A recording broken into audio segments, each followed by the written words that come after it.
Welcome to మనసు నేదోరాగం. Please ఛానల్ని subscribe చేసుకోండి. సోమవార వ్రత మహిమ. కార్తీక పురాణము జనక, ఇంతవరకు నీకు కార్తీక మాసమునందు చరించవలసిన విధి క్రమము మాత్రమే తెలియజేసి తిని. కార్తీక మాసములో సోమవార వ్రతముకు ప్రత్యేక ప్రాముఖ్యము గలదు. కాన సోమవార వ్రత విధానమును దాని మహిమను గురించి వివరించుతును. శవదానుడవై ఆలకించుము. కార్తీక మాసములో సోమవారము శివునికి అత్యంత ప్రీతికరమైన రోజు. ఆ రోజున స్త్రీ కానీ పురుషుడు కానీ ఏ జాతి వారైనను కానీ రోజంతయు ఉపవాసం ఉండి నదీ స్నానము చేసి తమ శక్తి కొలది దాన ధర్మములు చేసి నిష్ఠతో శివదేవునకు బిల్వ పత్రాలతో అభిషేకము చేసి సాయంత్రం నక్షత్ర దర్శనము చేసిన తరువాత భుజింపవలయును. ఈ విధముగా నిష్ఠతో నుండి ఆ రాత్రి అంతటియు జాగరణ చేసి పురాణ పఠాన మొనారించి తెల్లవారిన తరువాత నదికి వెళ్ళి స్నానమాచరించి తిలదానము చేసి తమ శక్తి కొలది పేదలకు అన్నదానము చెయ్యవలను.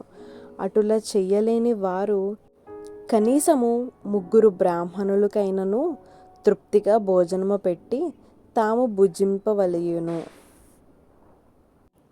ఉండగలిగిన వారు సోమవారము నాడు 2 పూటల భోజనము కానీ ఏ విధమైన పలహారము కానీ తీసుకోకుండా ఉండుట మంచిది. ఇట్లు కార్తీక మాసమందు వచ్చు సోమవార వ్రతమును చేసిన ఎడల పరమేశ్వరుడు కైలాస ప్రాప్తి కలిగించి శివసన్నిధికి చేర్చును. భర్త లేని వితంతువు సోమవార వ్రతమును ఆచరించి శివపూజ చేసినచో కైలాస ప్రాప్తియు, విష్ణు పూజ చేసినచో వైకుంఠ ప్రాప్తియు నొందును. దీనికి ఉదాహరణముగా నొక ఇతిహాసము కలదు.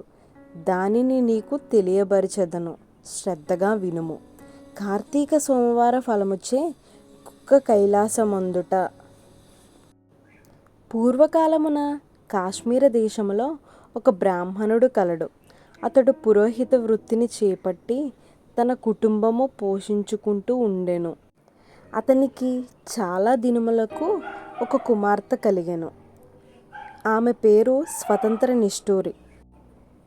తండ్రి ఆమెను సౌరాష్ట్ర దేశీయుడగు మిత్రశర్మయ్యను సద్బ్రాహ్మణ యువకుడికిచ్చి పెండ్లి చేసెను.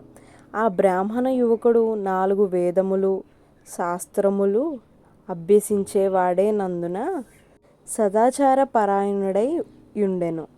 అతడు భూతదయ కలిగిన వాడు, నిత్య సత్యవాది, నిరంతరం భగవన్నామస్మరణ చేయువాడు యగుటచే లోకులెల్లరూ నతనిని అపర బ్రహ్మ అని కూడా చెప్పుకొనిండేవారు.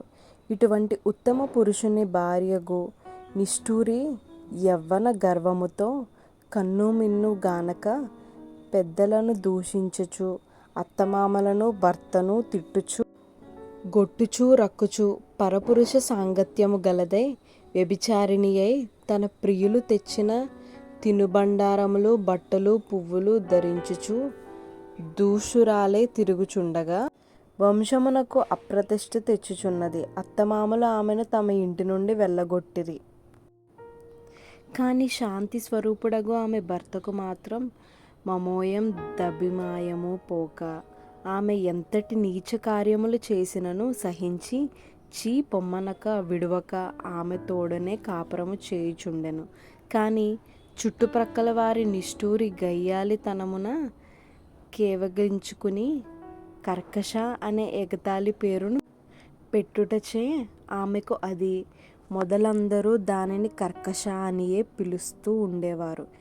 ఇట్లు కొంతకాలము జరిగిన పైన ఆ కర్కశ ఒకనాటి రాత్రి ఏకశయ్యపై తన భర్త గాఢ నిద్రలో నున్న సమయము చూసి మెల్లగా లేచి తాళి కట్టిన భర్త అయిన వీక్షణ గాని దయాదాక్షిణ్యాలు గాని లేక ఒక బండరాతిని తెచ్చి అతని తలపై గట్టిగా కొట్టినది. వెంటనే చనిపోయెను. అతడు ఆ మృతదేహమును ఎవ్వరి సహాయము అక్కర్లేకనే అతి రహస్యంగా దొడ్డిదారిని గొంపను ఊరి చివరున్న పాడునూతిలో పడవేచి పైన చెత్తా చెదారముతో నింపి ఏమయూ ఎరగనట్లుగా దానివలే ఇంటికి వచ్చెను. ఇంక విచ్చలవిడిగా సంచరించుచు తన సౌందర్యం చూసి ఎందరినో క్రింగటనే వశపరుచుకొని వారల వ్రతమును పాడుచేసి నానాజాతి పురుషులతోడును రమించుచు వర్ణసంహారుతిలయ్యెను. అంతియేగాక పడుచు కన్యలను భర్తలతో కాపురము చేయుచున్న పడుచులను తమ మాటలతో చేరదీసి విటులను తార్చి దౌర్జన్యానికి కూడా చెయ్యసాగెను.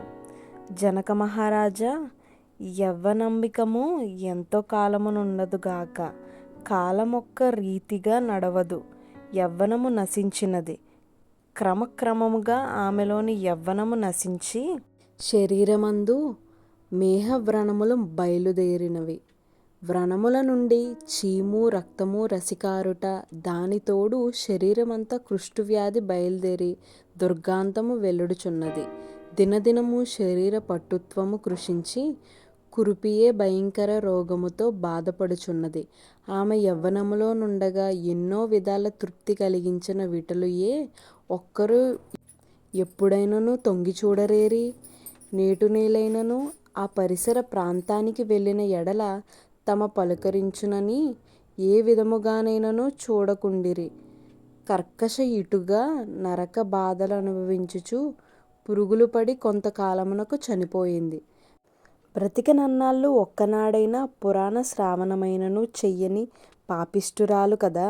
చనిపోయిన వెంటనే భయంకరమైన యమభటులు ఆమెను గింపుపోయి పీతరాజును యమని సన్నిధిలో నుంచగా యమధర్మరాజు చిత్రగుప్తులు వారిచే ఆమె పాపపుణ్యముల జాబితాను చూపించి, భటులారా, ఈ పాపచరిత్ర అంతా ఇంతా కాదు, వెంటనే ఈమెను తీసుకువెళ్ళి ఏగిన కాల్చిన ఇనుప స్తంభమునకు కట్టబెట్టుడు అని ఆజ్ఞాపించెను.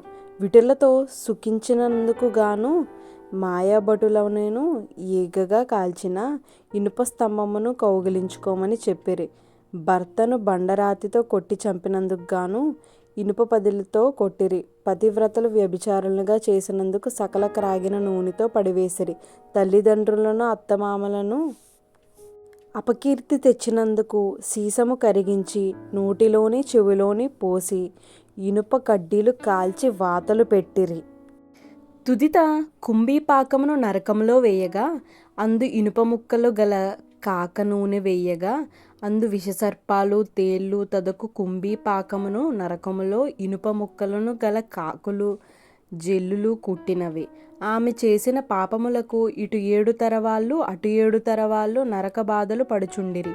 ఈ ప్రకారముగా నరక బాధలు నన్ను భావించి కడకు కళింగ దేశమున కుక్క జన్మ ఎత్తి ఆకలి బాధ పడలేక ఇల్లిల్లు తిరుగుచుండగా క్షణలతో కొట్టువారు కొట్టుచు తిట్టువారు తిట్టుచు తరుమునువారు తరుముచూ ఉండిరి.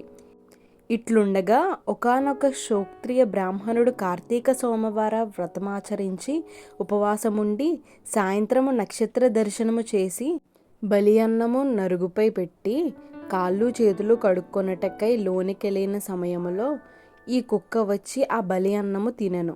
జరిపించిన వ్రతనిష్టగరుడైన ఆ విప్రుని పూజా విధముచే బలి అన్నము కుక్క ఆ రోజంతయు ఉపవాసముతో ఉండుట వలను ఆ శునకముకు జన్మాంతర జ్ఞానముందు వచ్చెను. వెంటనే ఆ శునకము, విప్రలోత్తమా, నన్ను కాపాడుము అని మొరపెట్టుకొనెను. మరలా ఆ మాట బ్రాహ్మణుడు ఆలకించి బయటకు వచ్చి చూడగా కుక్క తప్ప అన్నులెవ్వరూ లేనందున లోనికేగెను. రక్షింపుము రక్షింపుము అని కేకలు వినపడెను. విప్రుడు బయటకు వచ్చి, ఎవరు నీవు? నీ ప్రశ్నించగా, ఎంతనా మహానుభావా, ఈ పుట్టుకకు వెనుక 15 జన్మల ముందు మరలా వృత్తాంతమేమి అని. కుక్క, విప్రకులాంగునను నేను వ్యభిచారినై అగ్నిసాక్షిగా పెండ్లాడిన భర్తను వృద్ధాప్యంలో కుష్ఠురాలైన తనువు చాలించిన తరువాత యమదూతల వల్ల మహానరకం అనుభవించి నా పూర్వీకుల పుణ్యఫలం వల్ల ఈ జన్మలో కుక్కనైతిని. ఈరోజు మీరు కార్తీక సోమవార వ్రతం చేసి ఇచ్చట ఉంచిన బలి అన్నము తినుట వలన నాకు ఈ జ్ఞానోదయము కలిగినది. కావున ఓ విప్రోత్తమ, నాకు మహోపకారంగా మీరు చేసిన కార్తీక సోమవార వ్రత ఫలితము ఒకటి ఇచ్చి నాకు మోక్షము కలిగించమని ప్రార్థించుచున్నాను అని వేడుకొని కార్తీక సోమవార వ్రతములో చాలా మహత్యం ఉన్నదని గ్రహించి ఆ బ్రాహ్మణుడు ఒక సోమవారం నాటి ఫలమును ఆమెకు దారబోయగా వెంటనే ఒక పుష్పకవి విమానము అక్కడికి వచ్చెను. ఆమె అందరికీ వందనము చేసి అక్కడి వారందరూ చూస్తుండగానే ఆ విమానం ఎక్కి శివ సన్నిధానము కాగెను. వింటివా జనక మహారాజా, కావున నీవును ఈ కార్తీక సోమవార వ్రతం ఆచరించి శివ సన్నిధానము పొందు. ముని వశిష్ఠుల వారు హితబోధ చేసి ఇంకను ఇట్లు చెప్పదొడంగిరి.